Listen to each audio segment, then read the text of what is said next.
गुलाब एक परमानेंट पौधा होता है, लेकिन जैसे जैसे गर्मियाँ बढ़ती हैं वैसे वैसे इसके फूलों का साइज़ छोटा हो जाता है और गुलाब फूल कम कर देता है देना। तो आज इसकी केयर टिप्स मैं बताऊंगी कि गर्मियों में इसका ख्याल कैसे रखना होता है। गुलाब का फूल हर बगीचे की रौनक होता है।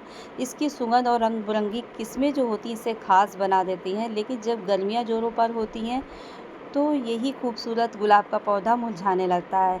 तो आइए जानें कि गर्मियों में गुलाब के पौधे क्यों ख़राब हो जाते हैं और उन्हें स्वस्थ और सुंदर कैसे बनाया जा सकता है, ताकि अगले सीज़न में ये भर भर के अच्छे से फ्लावरिंग करें। गुलाब के ख़राब होने के बहुत सारे रीज़न्स होते हैं। एक एक रीज़न पर अच्छे से बात करेंगे। तो पहला रीज़न ये हो सकता है कि अब गर्मियाँ बढ़ गई हैं, तापमान में टेम्परेचर बढ़ रहा है, तेज़ धूप हो रही है। तो तेज़ धूप और उच्च तापमान 35 डिग्री सेल्सियस से ऊपर जाने पर गुलाब की पत्तियां जो होती हैं वो झुलसने लगती हैं और फूल समय से पहले मुरझा जाते हैं। दूसरा रीज़न हो सकता है इस समय हमें अपने गमले रखने की जगह को चेंज करना होगा। जैसे कि मैंने बताया है कि गुलाब एक ऐसा पौधा होता है जो समान तापमान में उगता है और इसे खुशनुमा वातावरण जैसे नमी के साथ ठंडक भी पसंद होता है। अगर मौसम सामान्य से ज़्यादा गर्म है, तेज़ धूप के संपर्क में आता है तो इससे इसको नुकसान ही होता है। तीसरा रीज़न हो सकता है कि मिट्टी में नमी की कमी। तो गर्मियों में क्या होता है, मिट्टी बहुत जल्दी सूख जाती है, जिससे पूरे पेड़ पर असर पड़ता है। फूल भी सूखते हैं, तना भी और जड़ें भी सूखने लगती हैं। तो इस टाइम अगर आपके गार्डन में आपने नेट नहीं लगाया है तो आपको वाटरिंग 2 टाइम गुलाब में करनी होगी। अगर आपके साथ नेट है तो आप एक टाइम वाटरिंग कर सकते हैं, जिससे जड़ों में मिट्टी के पास हल्की नमी बनी रहे, ताकि जो छोटे छोटे फूल आ रहे हैं वो हमेशा आते रहें और पौधा हमें हमेशा ज़िंदा रहे। गुलाब को हमेशा फरवरी और अक्टूबर में ज़रूर प्रून करना चाहिए। तो फरवरी में हम इसके अगर फ्लावरिंग आ रही है उसके बाद में हम इसकी एक बार अच्छे से प्रूनिंग कर देंगे तो बहुत सारी बर्ड्स आपकी अप्रैल मई तक आती रहेंगी और फ्लावरिंग में कन्वर्ट हो जाएंगी। अब एक और इम्पॉर्टेंट बात कर लेते हैं कि पौधों की गुड़ाई।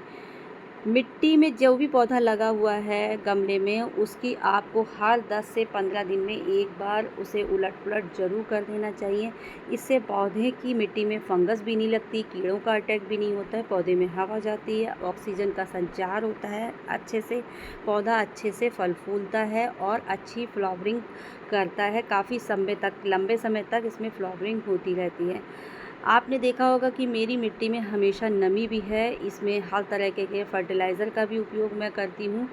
तो गर्मियों में कौन कौन से फर्टिलाइज़र उपयोग करने चाहिए, ये जाड़े से थोड़े से डिफरेंट होते हैं। हमें इन चीज़ों का बहुत अच्छे से ध्यान रखना होगा कि टेम्परेचर बढ़ रहा है और हम बोनमील, सरसों की खली, इस तरह के जो फर्टिलाइज़र होते हैं उनको स्टॉप करना पड़ता है। और हम इसके लिए कोई बेहतर फर्टिलाइज़र ठंडा ठंडा हम अपने गुलाब के पौधे को दे सकते हैं, जिसमें सीविड है। सीविड को आप पाउडर फॉर्म में भी दे सकते हैं, लिक्विड फॉर्म में दे सकते हैं। जितनी भी चीज़ें हैं ये देखिए रखी हुई हैं, मैंने प्लेट में सारी निकाली हुई हैं। गुलाब को क्या क्या पसंद होता है, तो सबसे पहले तो आ जाते हैं कि चाय की पत्ती, इसमें बहुत अच्छी मात्रा में नाइट्रोजन होता है। नींबू में भी अच्छी मात्रा में नाइट्रोजन होता है और ये एक तरह का वेस्ट है जो हमारे गार्डन में अच्छे से उपयोग हो सकता है। और इसके अलावा फिटकरी का उपयोग है, फंगीसाइड, हल्दी और नीम ऑयल, इन सब का उपयोग हम अपने पौधे को पेस्ट के अटैक से बचाने के लिए करते हैं। नीम की खली भी आप उपयोग कर सकते हैं। ये सीविड फर्टिलाइज़र है, तो सीविड पाउडर फॉर्म में है, मैं इसका लिक्विड बना लेती हूँ और अपने पौधों में हर 15 दिन 20 दिन में डालती हूँ। और ये मेरा किचन वेस्ट है, जो मेरे प्याज के छिलके, बनाना पील और जितनी भी किचन की वेस्ट फ्रूट और वेजिटेबल होते हैं उनके छिलकों को मैं खाद बनाती हूँ और उसी खाद में मैं हल्दी है, फंगीसाइड है और मट्ठे का उपयोग करके वेस्ट पेपर से एक अच्छी खाद जब कन्वर्ट हो जाती है 2 से 3 महीने में, तो वो अगर मैंने डाल दी है तो मेरे लिए वही सफिशिएंट है। तो मैं हर महीने में एक बार अपनी किचन वेस्ट का यूज़ करती हूँ और कभी कभी बनाना के टुकड़े भी मिट्टी में दबा देती हूँ, नहीं तो लिक्विड फॉर्म में मैं ज़्यादा देना इसको अच्छे से पसंद करती हूँ। तो इस बात का आपको ध्यान रखना है। केला बहुत अच्छा पोटेशियम का सोर्स होता है, प्याज के छिलके भी फूल लाने में बहुत अच्छी मदद करते हैं। तो इन सब को आप एक साथ देने से बचें। कोई भी एक चीज़ बना लें कि आपको बनाना का लिक्विड देना है तो ऐसे दिया, और वीक में एक बार ही इनका उपयोग करें। जैसे कि आपने बनाने का लिक्विड फर्टिलाइज़र दिया है तो हफ्ते भर बाद ही आप प्याज के छिलकों का पानी दें, या जिस फॉर्म में भी आप दे रहे हैं।